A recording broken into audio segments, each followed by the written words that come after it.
What's up, everybody? Aslan Hajivandi, joined by Ira Schoffel, managing editor of Warchant.com, the ultimate Seminoles sports source, and this is the Vitamin Energy Warchant wrap, pre-game edition.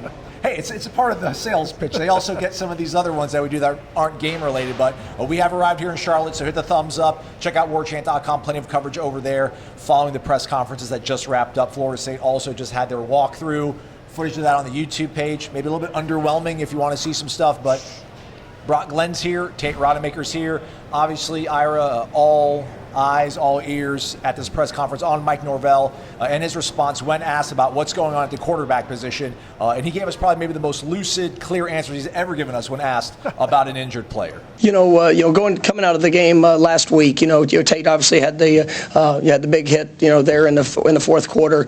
We went over, was able to go through all of our sideline evaluations and was able to pass that to be able to go back in the game for the last play that we had there offensively. And then came in Sunday, had a few symptoms of things that we've started our process then, and we've worked through it throughout the course of the week. Has been able to practice throughout the week in limited spots, but that's going to be something that's going to go up to game day, and we'll continue on with our process of evaluation and see where it goes from there.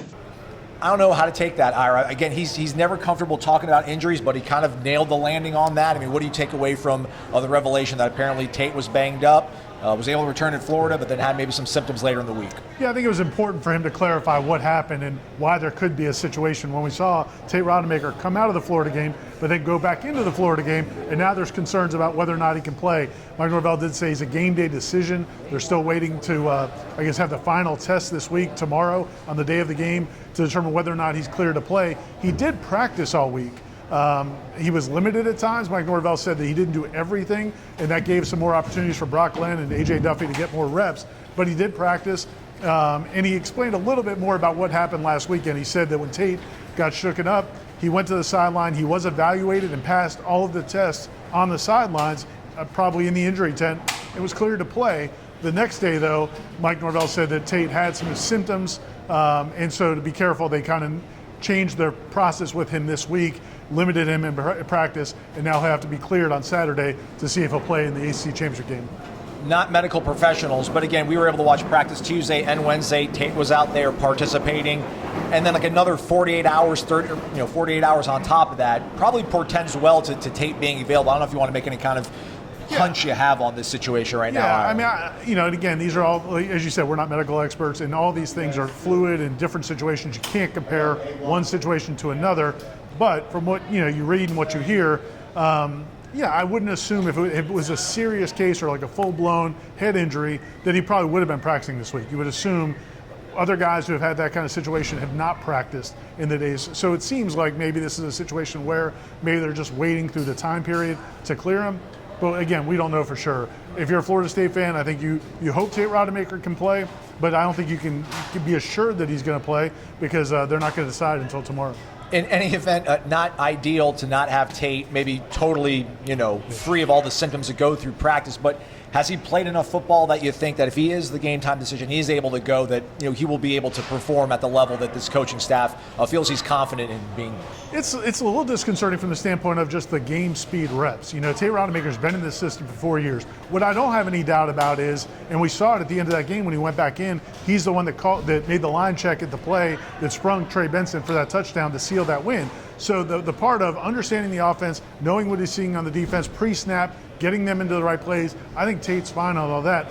I think the one thing you'd like to see from him, and what I think that this team needs, is Tate to get more game reps, more game speed reps. He got some in the Florida game. They didn't all go great. So this week would have been big to get more maybe scrimmage reps, see how he handled that. He didn't get a lot of that, it sounds like. So at least not that what we saw on Tuesday and Wednesday. At least what we know. It doesn't sound like he got a ton of that. So we'll see.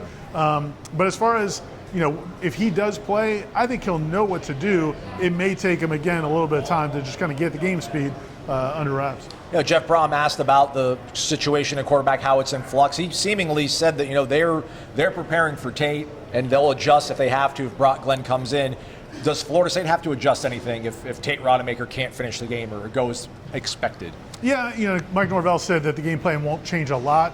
I have to assume it will. My guess is it would be kind of like when you go back to when Jordan Travis was a young quarterback, and they wouldn't necessarily give him the whole field to operate with. Maybe you kind of give him some shorter reads. The great thing about Brock Glenn is, and he is a talented athlete, and he's a confident, talented athlete. And he's a willing runner, right? Like he's not going to be looking for the sideline or looking to slide, maybe to his detriment. He's got to be smart, but I think he's also an aggressive kid. He wants the ball in his hands. He wants to make plays.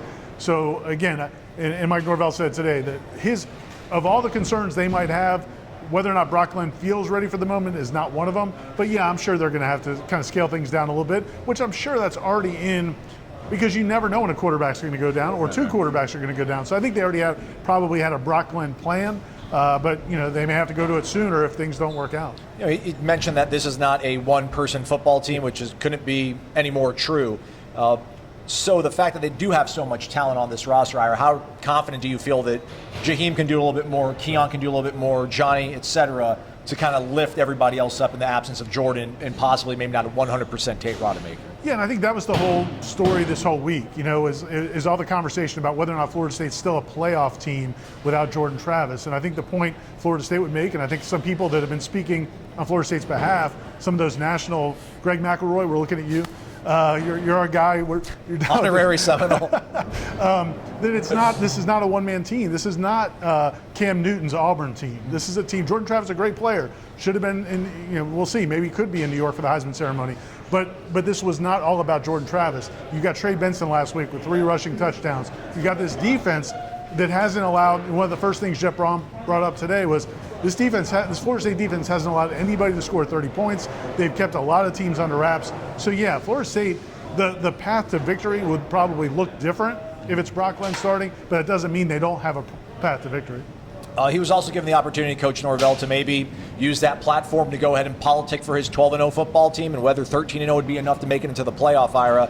He mentioned the fact that, some of the noise out there would be that this is a one-man team. It's not a one-man team. How did you like the way he kind of handled that question? That's a lot of people's minds around the nation as we go into Championship Saturday. Yeah, I think it was smart. And, he actually got a couple. He was asked once about it, and then Andrew Adelson came back and followed up with it about basically saying, look, other teams are politicking. You have other head coaches out there stating the case for their team. Why are you not? And he just said he believes in this team, and he thinks that they're going to go out there and play well on Saturday.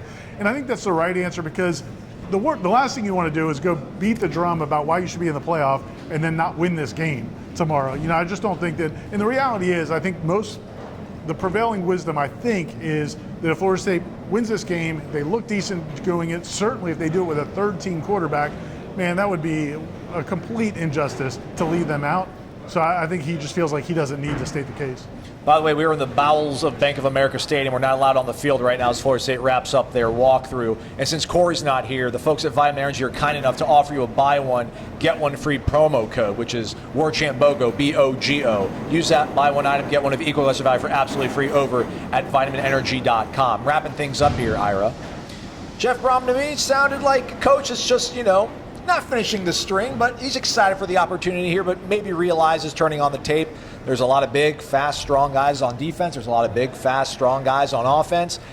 He mentioned, I think, at least 3 or 4 times just letting it all hang out and kind of, I don't know if he knows how his team's going to respond to the way they lost against Kentucky, but what were some of the things you took away from maybe the confidence or the tone and the tenor of head coach of Louisville, Jeff Brom?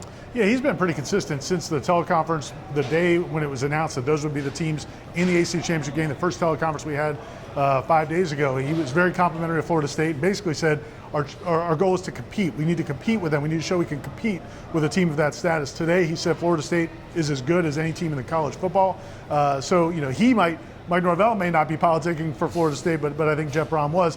But yeah, man, that guy is going to, when he's talking to his team, it's going to be a different approach. It's going to be like, guys, nobody's hit them as hard as we're going to hit them. Nobody's, challenged them like we're going to challenge them. So I'm sure they are going to bring everything. Just like, think back to the Oklahoma game last year. Brent Venables could not have been more complimentary about Florida State. And then you saw them in pregame. It's like, oh no, they came to play. Right. And so I'm sure their mindset will be a little bit different behind closed doors. But yeah, he could not say enough good things about Florida State, about the size, the speed, the physicality, and how well coached they are. And I think Mike Norvell was just as complimentary about Louisville. I mean, it should be you'd like to think that each team's going to have all their weapons because it really should be a really good game. Right. Brom also mentioned the fact that the defense seemingly just plays you straight up. There's not a lot of things they do to confuse you, so I wonder if that's maybe kind of a hint at what he knows is coming his way. Also, in terms of the confidence level, I think he mentioned towards the end of his comments, 25 minutes, both those guys, thanks for their time, about just like wanting to keep it close in the fourth quarter. Right. Which I guess that's probably everybody's goal when you're trying to pull off the upset. But does that maybe talk about a coach that realizes that perhaps he doesn't have the team that can hang? Maybe they just need to hang around close enough because they can't overpower and surprise this team because they're so talent-laden. Well, and I also think part of it he needs to have that mentality also, I think, because if you look at the way Florida State's played all season, when Florida State has gotten up big in Boston College, they let Boston College back in the game. So it's a message to your team that, look, even if we get behind, this game's not over. We've got to make it a four-quarter game. Or if you get a lead, like the Gators did last week, 4 times this season Florida State's been behind by 10 points or more. So I think the message is, they'll let us back in it. They're not going to cut it. They're not going to step on our throat. We need to make this 4-quarter game. So I think that's going to be the message for him, but also for Mike Norvell, because that's been this team's mantra all year, is winning those close games down the stretch. Yeah, they found ways to win games. We'll see if they can make it a lucky 13. Lucky for you, it is championship weekend, so we got a special promo going on over at warchant.com. If you're a first-time customer, you can sign up for $1 for 1 month or a whole year for 50% off. The $1 for a month sounds good until you realize after that month is over, you have to pay full freight for a whole year. You can just go get a year for half off right now. So go ahead and do that. Also, hello, had a great night at Resident Culture. By the time you all see this, we'll have hung out and said hi to everybody in Charlotte. So thanks for that. What's been going on over at warchant.com that folks need to be dialed into? Kai Bates, flip from LSU, I think, right to Florida State on the commitment trail. You got the story about Tate up, and then I guess Corey's crafting something as well. Well, yeah, it's Corey's writing right now. That's why he's not here. Normally you'd have Corey's beautiful face on this video. You got to sell it for us. Corey's writing right now. Kind of a big picture story, a column about what's going on at the quarterback situation. We'll have plenty more coverage as well. And like you said, there's a lot of reactions to the Kai Bates commitment on the premium recruiting board and at warchant.com. Do you want to change your score prediction at all? I'm sticking with mine, 24-23 Noles. Yeah, I'm going to stick with mine, 28-24 Florida State. You can always watch Warchant Report, too, if you're bored. He's Ira, I'm Aslan. Thanks so much for watching. Again, this has been the Warchant Report presented by Vitamin Energy.